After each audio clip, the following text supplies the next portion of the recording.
తాకట్లో ఉన్న మీ బంగారాన్ని విడిపించి ఆ రోజు ఆన్లైన్ రేటుకి కొంటాం. Sharma gold company. నమస్కారం అండి, వెల్కమ్ టు సుమన్ టీవీ. నేను గీతాంజలి. ప్రస్తుతం మనతో పాటు అభ్యుదయ ఫౌండేషన్ CEO నందకిషోర్ గారు ఉన్నారు. చాలా దేవాలయాల గురించి, అక్కడ ఉన్న ఎనర్జీ సోర్సెస్ గురించి మనకి చెబుతూ ఉన్నారు. మరి ఎలా వెళ్ళాలి ఏంటనే చాలా డౌట్స్ అడుగుతున్నారు, కామెంట్స్లో మీ ప్రాబ్లమ్స్ చెప్తున్నారు, వీటికి సంబంధించిన దేవాలయాలు అంటున్నారు. అన్నీ చూస్తున్నాము, వాటికి సంబంధించినవన్నీ కూడా మీకు ఇన్ఫర్మేషన్ అందించే ప్రయత్నం చేస్తాం. ఇక ఆలస్యం చేయకుండా ఇవాల్టి వీడియోలో ఎన్నో ముఖ్యమైన దేవాలయాలు చెప్పబోతున్నారు. మాట్లాడేద్దాం మరి నందకిషోర్ గారితో. సార్ నమస్కారం అండి. నమస్తే అండి. సార్, ఇవాళ చాలా ముఖ్యమైన ప్రశ్న. చాలామంది రిక్వెస్ట్ చేస్తూ ఉంటారు దేవాలయాల గురించి. మీరు రీసెర్చ్ చేసిన టెంపుల్స్లో కూడా వీటి గురించి ఉందని ఒక మాటలో అన్నారు. అయితే డీటెయిల్డ్గా ఇన్ఫర్మేషన్ కావాలండి. మన ధర్మంలో మరీ ముఖ్యంగా స్త్రీలకు ఎంతో ప్రాధాన్యత ఉంది. ఫెమినైన్ ఎనర్జీ అని అంటారు. ఆ ఎనర్జీని సస్టైన్ చేయడం కోసం, అవి నిలుపుకోవడం కోసం కొన్ని దేవాలయాలకు వెళ్తే మంచిది, అలా వెళ్ళడం అవసరం అని కూడా మన పూర్వీకుల నుంచి వస్తున్నమాట. అలా ఏవైనా దేవాలయాలు ఒక యాత్రగా వెళ్ళటం కానీ, అసలు ఎందుకు వెళ్ళాలి, కాస్మిక్ ఎనర్జీ మహిళలపైన అసలు ఎలా పనిచేస్తుంది, ఎనర్జీ పాయింట్స్ ఎక్కడెక్కడ ఉంటాయి, వీటన్నింటి గురించి తెలుసుకోవాలనుకుంటున్నాను సార్. మరి మీ మాటల్లో. సో యాక్చువల్గా చూస్తే అంటే సృష్టిలో ఈ ఇద్దరిని కంపేర్ చేసుకుంటే స్త్రీకి ఎప్పుడు ఓట్లు ఎక్కువే అండి. ఎందుకంటే స్త్రీని స్త్రీగా కాదు, మన శాస్త్రం ఎంత గొప్పది అంటే వాళ్ళ ఒక శక్తి నిలయంగా చూసింది, ఒక శక్తి కేంద్రం అది. ఎత్ర నార్యస్తు పూజ్యతే అంటే. సో సకల దేవతలు ఆ స్త్రీల రూపంలో ఉంటారు. వీళ్ళకి కూడా వీళ్ళ చక్రాలు ఏదైతే ఉన్నాయో, మామూలుగా పురుషులకు ఉన్న చక్రాలు ఈ షట్చక్రాలు అయితే వీళ్ళకి 2 చక్రాలు ఎక్స్ట్రా ఉంటాయండి. అది వూమ్ ఎనర్జీ, గర్భచక్రం అంటారు. ఈ గర్భచక్రం ఏదైతే ఉందో అది ఇడ పింగళ. చూసినట్లయితే ఇడ పింగళ. ఇడ అంటే సోలార్ ఎనర్జీ, పింగళ అంటే లోనార్ ఎనర్జీ. సో ఈ 2 ఎనర్జీస్ ఎక్స్ట్రా ఉంటాయి ప్రతి స్త్రీకి. అందుకే ఆ స్త్రీ ఆ కాస్మిక్ ఎనర్జీ వచ్చే విధానం చూస్తే నిజంగా భయం వేస్తుందండి. ఒక్కసారి అనాలిసిస్ చేయడం అంటూ కానీ మొదలు పెడితే ఆ కాస్మిక్ ఎనర్జీ మొత్తం ఆ స్త్రీ దీంట్లో ఇమిడి ఉంటుంది. అందుకే స్త్రీ శక్తి స్వరూపిణి కాబట్టే ఈరోజు ఉన్నట్టు స్త్రీ ఇంకొక రోజు ఉండదు. ఈరోజు చాలా మృదువుగా, చాలా స్మూత్గా, చాలా సెన్సిటివ్గా కనిపించిన స్త్రీ మరుసటి రోజు ఎందుకు అలా మారిపోతుంది అంటే, మూడ్ స్వింగ్స్ ఎక్కువ ఎందుకు ఉంటాయి అంటే ఆ శక్తి ప్రసారం ఆ విధంగా ఉంటుంది, శక్తి ప్రవాహం ఆ విధంగా ఉంటుంది. జనరల్గా నాడుల్లో కానీ, ఆ తర్వాత వాళ్ళ బ్రెయిన్లో కానీ, వాళ్ళ నర్వస్ సిస్టమ్ కానీ టోటలీ డిఫరెంట్ అండి. ఈ స్త్రీ ఒక శక్తి కేంద్రంగా ప్రతి ఒక్కరు చూస్తారండి. శక్తి కేంద్రం ఎలా అంటే ప్రతి ఒక్కరికి కూడా మామూలుగా సూర్యశక్తి, భూమి శక్తి, అయస్కాంతం శక్తి, ఈ 3 కలిపితేనే మనం బయో ఎలక్ట్రిక్ సిస్టమ్ అంటాం. ఇది ప్రతి ఒక్కరికి ఉంటాయి. కానీ స్త్రీలలో ఎక్కువ పవర్ఫుల్గా, ఇంకా ఎక్కువ సెన్సిటివ్గా ఉంటాయండి వీళ్ళు. అందుకే వాళ్ళ చక్రాలు ఎలా ఉంటాయంటే, వాళ్ళకున్న కొన్ని చక్రాలు, స్వాదిష్టాన చక్రం, ఆజ్ఞా చక్రం, వాళ్ళకి చూడండి వాళ్ళ ఇంట్యూషన్ చాలా గట్ ఫీలింగ్ కరెక్ట్గా ఉంటుంది. వాళ్ళ అసెస్మెంట్ ఏదైనా యాక్యురేట్గా చేస్తారు. వాళ్ళ దగ్గర సామాన్యంగా అబద్ధాలు చెప్పలేరు. ఎందుకు అంటే వాళ్ళ గట్ ఫీలింగ్ ఎందుకు ఉందంటే, పురుషుల్లో ఉన్న కన్నా ఆ చక్రాలు, దాని యొక్క పవరు వాళ్ళకి దేవుడు ఇంకొంచెం 1 పాయింట్ ఎక్కువ ఇచ్చారు. సో అది ఇవ్వడం వల్ల వాళ్ళకి ఏమవుతుంది అంటే వాళ్ళ గట్ ఫీలింగ్ కరెక్ట్గా ఉంటుంది.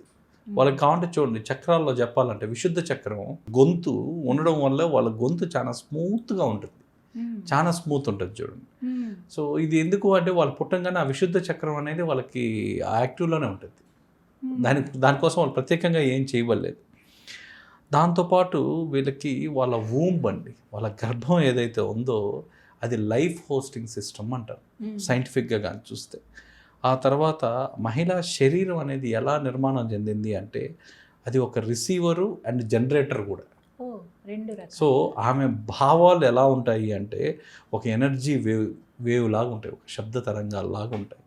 ఆమె మాట ఎట్టుంటుంది అంటే ఒక ఫ్రీక్వెన్సీ ఉంటుంది. ఆమె మాట్లాడేటప్పుడు మీరు కానీ చూస్తే లో పిచ్ అన్న మాట్లాడగలరు, ఏదైనా మాట్లాడగలరు, కానీ న్యూట్రలైజ్ అయితే చేస్తారు అవతల పక్క.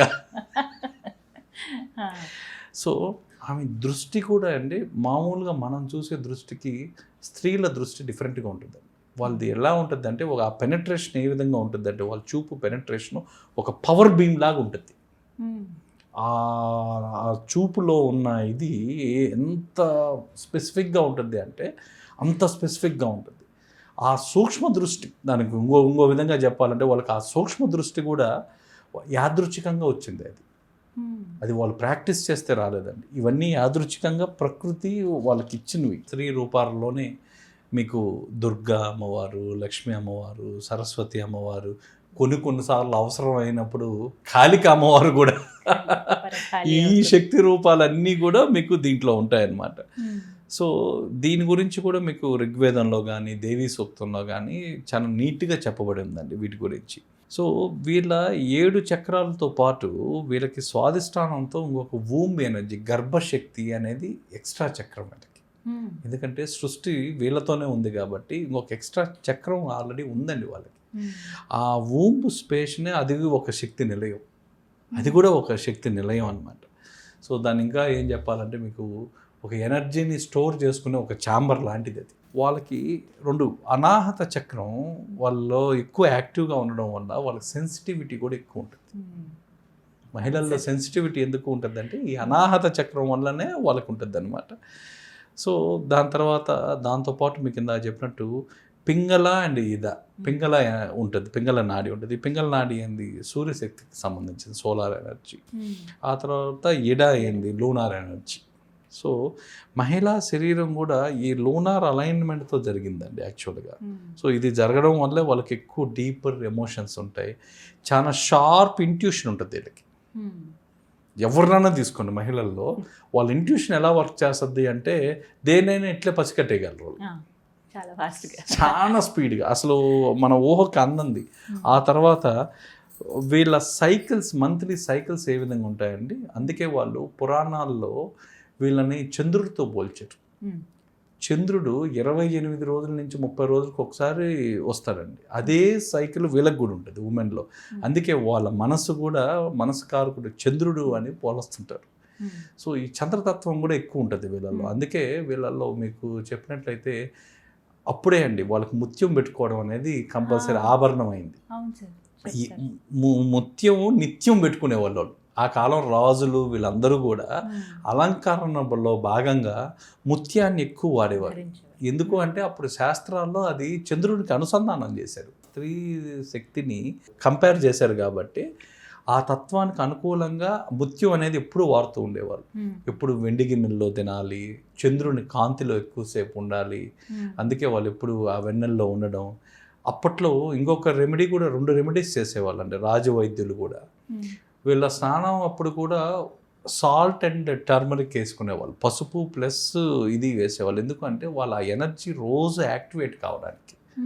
సో అది కంపల్సరీ వాడేవాళ్ళు. ఆ తర్వాత ఈ బాధలు ఇవన్నీ పోవడానికి వాళ్ళకి స్వాదిష్టానం కింద వాళ్ళకి ఆ గర్భచక్రం ఏదైతే ఉందో ఆ గర్భచక్రాన్ని ఇప్పుడు యాక్టివేటెడ్లో పెట్టుకునే దానికి నావెల్లో ఎప్పుడు ఆయిలింగ్ చేసేవాళ్ళు. ఇవి స్టాండర్డ్ ప్రొసీజర్స్.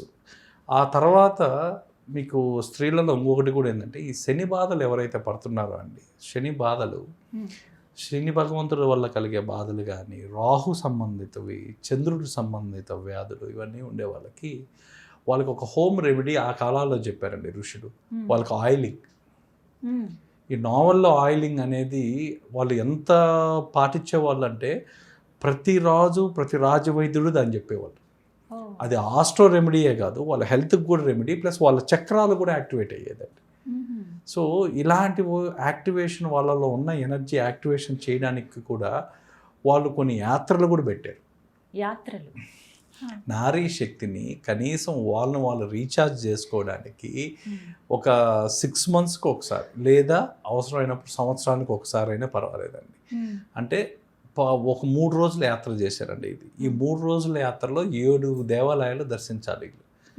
ఏ దేవాలయం ఫస్ట్ డే మీ శక్తి యాక్టివేషన్ కావాలి అంటే ఏ దేవాలయానికి వెళ్ళాలి, రెండో రోజు మీరల్లో హీలింగ్ జరగాలంటే ఏ దేవాలయానికి వెళ్ళాలి, మూడోది మీరు సంపాదించుకుని స్టోరేజ్ చేసుకోవాలంటే దేనికి వెళ్ళాలి,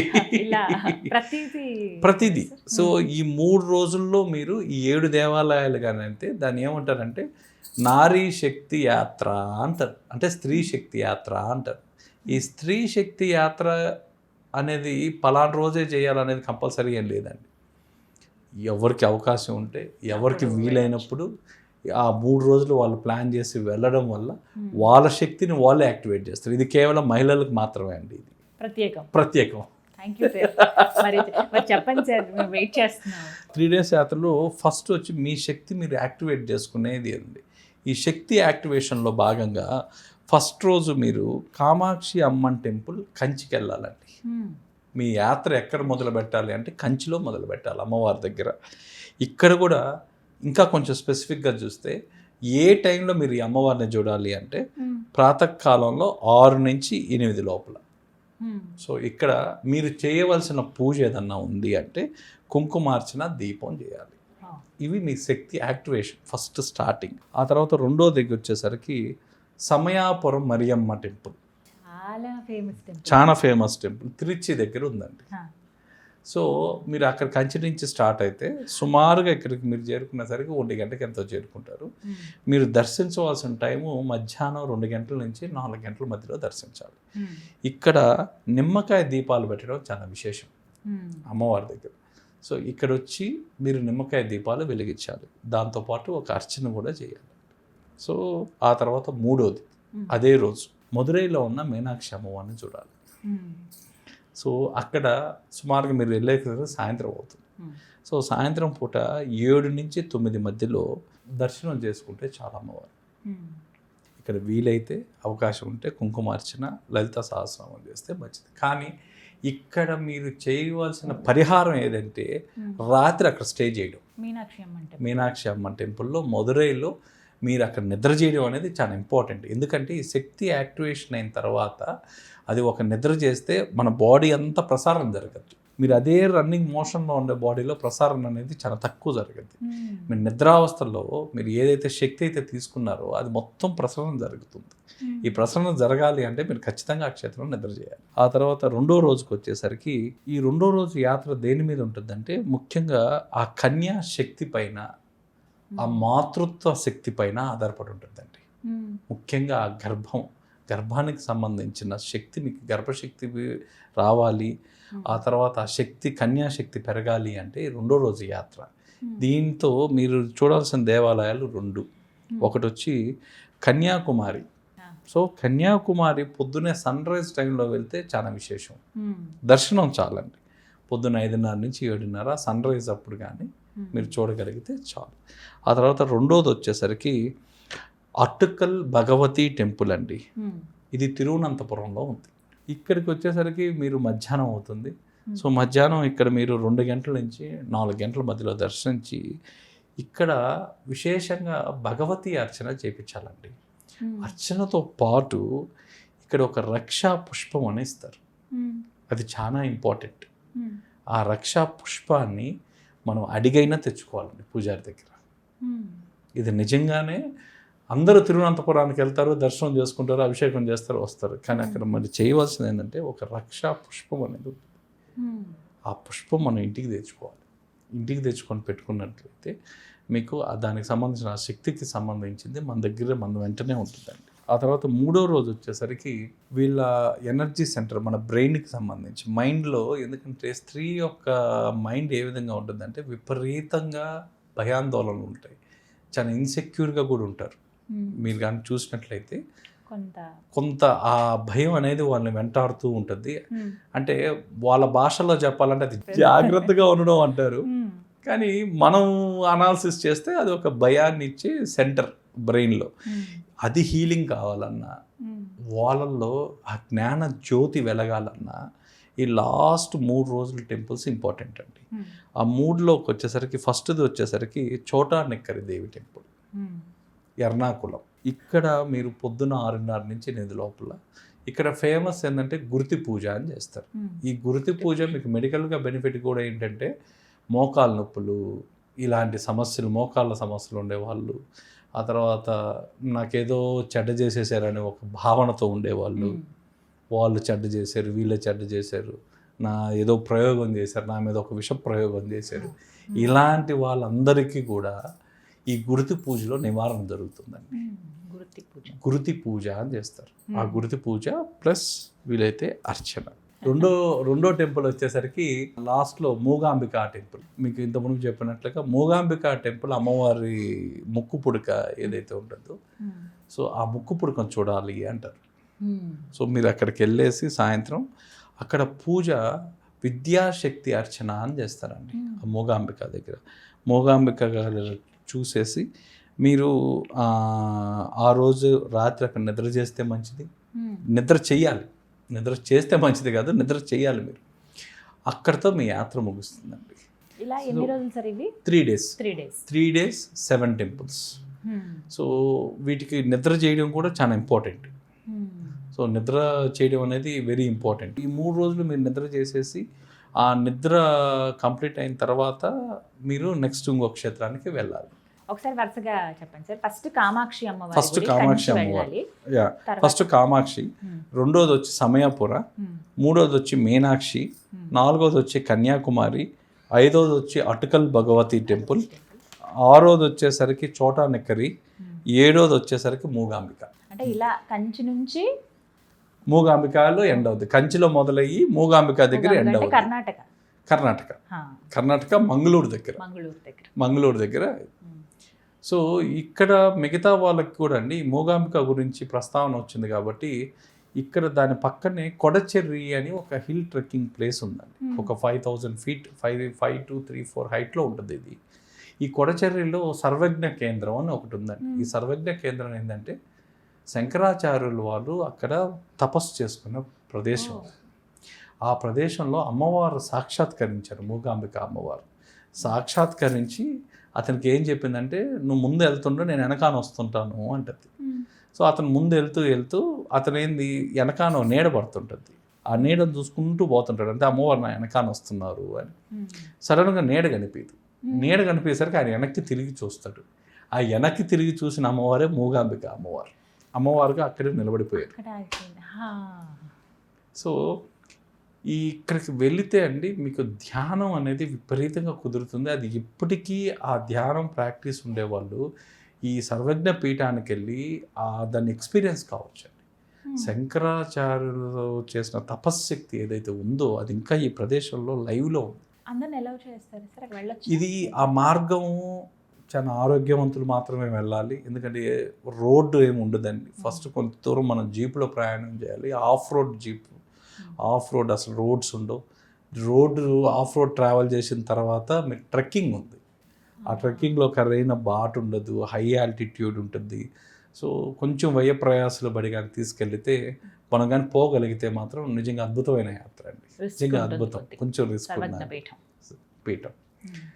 సో దీంట్లో అందుకే అండి మేము ఇప్పుడు మా ఆలయాల రీసెర్చ్ వీటిలన్నింటిలో కూడా మేము చెప్పే పాయింట్ ఏం చెప్తున్నాం అంటే, ప్రతిరోజు ప్రతి ఒక్కరూ దేవాలయానికి వెళ్ళాలి. ఎందుకు వెళ్ళాలి అంటే అది ఒక శక్తి నిలయం. అది దేవాలయం అనేది ఒక ఎనర్జీ సెంటరు. మనలో ఉన్న ఎనర్జీస్ ఏవైతే ఉన్నాయో 72,000 నాడులు, 108 ఎనర్జీ పాయింట్స్, చక్రాలు, ఇవన్నీ యాక్టివేషన్ చేసుకోవాలి. ఇవి యాక్టివేషన్లో ఉన్నంతసేపు మీకు అనారోగ్యాలు కానీ మిగతా అదర్ ప్రాబ్లమ్స్ ఏవీ రావండి.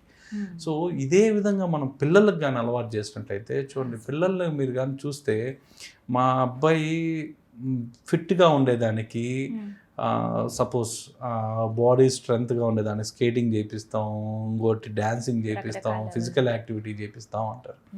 మనకు కావాల్సిన మజిల్ పవర్ కాదండి, మైండ్ పవర్ పెంచడానికి మీరు ఏం చేస్తున్నారు, ఇది ఇంపార్టెంట్. ఎందుకు అంటే మనం పిల్లల్ని కనగనగా కానీ వాళ్ళ రాత్రలు కాదు.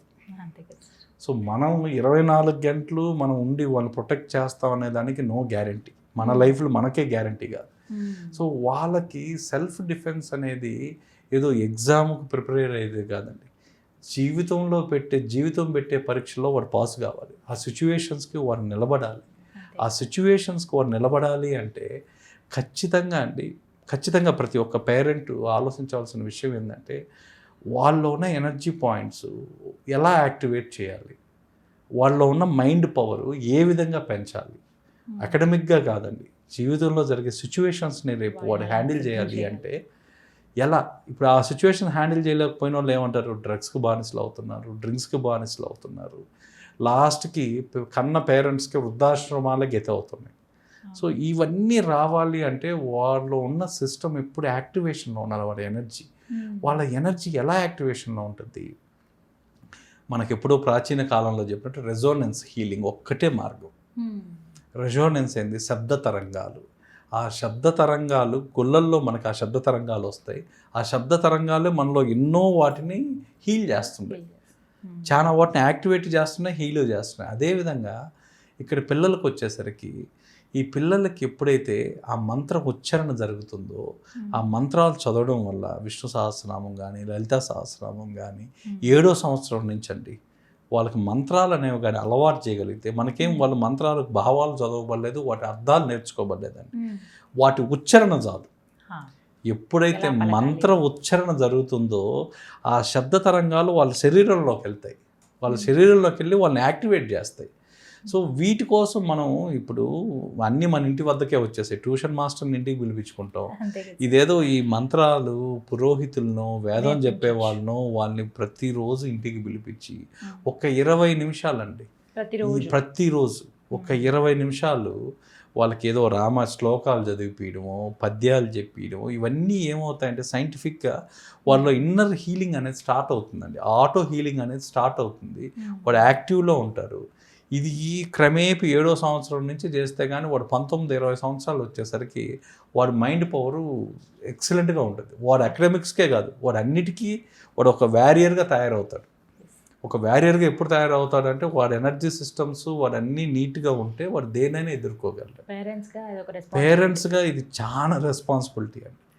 నేను పిల్లోళ్ళు ప్రొటెక్ట్ చేయడానికి ఆస్తులు సంపాదిస్తా ఇంకోటి సంపాదిస్తా కాదండి. వాళ్ళలో ఉన్న కాన్ఫిడెన్స్, వాళ్ళలో ఉన్న ఎనర్జీస్ మీరు యాక్టివేట్ చేయగలిగితే వాడు చనిపోయేదాకా అవి వాడికి ఒక కవచం లాగా పనిచేస్తాయి, ఒక షీల్డ్ లాగా పనిచేస్తాయి. సో ఈ షీల్డ్ ఎవరు ఏర్పాటు చేయాలంటే పేరెంట్సే చేయాలి. నేను మళ్ళీ పేరెంట్స్కి మనం ఏంటంటే వాటి అర్థాలు అవి తెలియకపోయినా ఆ ఉచ్చారణ చాలు మనకి, ఆ మంత్రాలు ఉచ్చారణ. మా అబ్బాయి ఈరోజు విష్ణు సహస్రనామం ఏమీ లేకుండా చదువుతున్నాడు అంటే చాలు, ఆ చదవడం అనేది ఇంపార్టెంట్. సో ప్రతి ఒక్కరూ ఒక అధ్యాపకుల్ని ఇంటికి తీసుకున్నట్టుగా వాళ్ళ వేద పండితులను వాళ్ళని ఒక టీచింగ్ లాగా ట్యూషన్ పెట్టించి రోజు ఒక 20 నిమిషాలు ఆ చదవడం వల్ల వాడికి ఆ హీలింగ్ అనేది రావడం వల్ల ఇప్పుడు నేను కొన్ని బెంగళూరులో కొన్ని చూసి నాకు నిజంగా నేను చాలా ఇన్ఫ్లుయెన్స్డ్ అండి. థర్డ్ ఐ పవర్ అని ఒకటి స్టార్ట్ చేశారు. సో ఒక ట్రైనింగ్ స్టార్ట్ అయింది. మీకు కొన్ని ఆర్ట్ ఆఫ్ లివింగ్ ఇలాంటివి చేస్తున్నాయి. కానీ ఇవి పిల్లవాళ్ళండి 7వ సంవత్సరం నుంచి దాదాపు 14-15 సంవత్సరాల పిల్లలు వాళ్ళ కళ్ళకు బ్లైండ్ ఫోల్డెడ్, కళ్ళకు గంతలు కట్టి వాని కలర్స్ అడిగితే మీరు ఏ కలర్స్ అడిగినా చెప్తాడు. అసలు వెనక్కి తిరిగి కూడా చెప్తున్నాడు. ఎలా చెప్తున్నారు? ఆ మైండ్ పవర్ని ఎలా పెంచుతున్నారు వాళ్ళు. సో ఇలాంటి వాటి మీద మీరు దృష్టి పెట్టగలిగితే వాడు మైండ్ యాక్యురసీని ఇంకా పెంచిన వాళ్ళు అవుతారు. వాడు అకాడమిక్స్లో ఉపయోగపడద్ది, అన్నిట్లో ఉపయోగపడద్ది. వాళ్ళు దాదాపుగా అంటే ప్రతి నెల 10,000 మందిని ట్రైన్ చేస్తున్నారు. బెంగళూరులో ఒక సంస్థలో వాళ్ళు ఆన్లైన్లో చేస్తున్నారు. ఆన్లైన్లో దానికి కూడా అందరూ చేరుతున్నారు. సో ఎందుకు అంటే వాళ్ళ మైండ్ వాళ్ళకు కూడా ఎంత అద్భుతంగా తెలుస్తుందంటే మీరు బ్లైండ్ ఫోల్డ్ చేసి మీరు ఏం పెట్టుకున్నా వాడు చెప్తాడు, మీ చేతిలో ఏదున్నా వాళ్ళు చెప్పగలరు. సో ఇవన్నీ ఈ రెజోనెన్స్ హీలింగ్, ఈ హీలింగ్ వల్లనే మీకు డెవలప్ అవుతాయి. సో ప్రతి ఒక్కరు దీన్ని అడాప్ట్ చేసుకోవడం వల్ల వాళ్ళకే ఒక ప్రొటెక్షన్ లాగా ఉంటుందండి. ఇది ఒక రెస్పాన్సిబుల్గా అందరూ చేస్తే బాగుంటుంది అనేది మళ్ళీ ఇంకా సెపరేట్ ఒక వీడియో కూడా ప్లాన్ చేద్దాము. ఎలాగా అసలు ఏమేమి నేర్పించాలి పిల్లలకి అనేది కూడా, ఏ వయసులో వాళ్ళకి ఏమి నేర్పించాలి అనేది మనం నెక్స్ట్ దీంట్లో చెప్దాం. తప్పకుండా. Thank you so much sir, valuable time. ధన్యవాదాలు.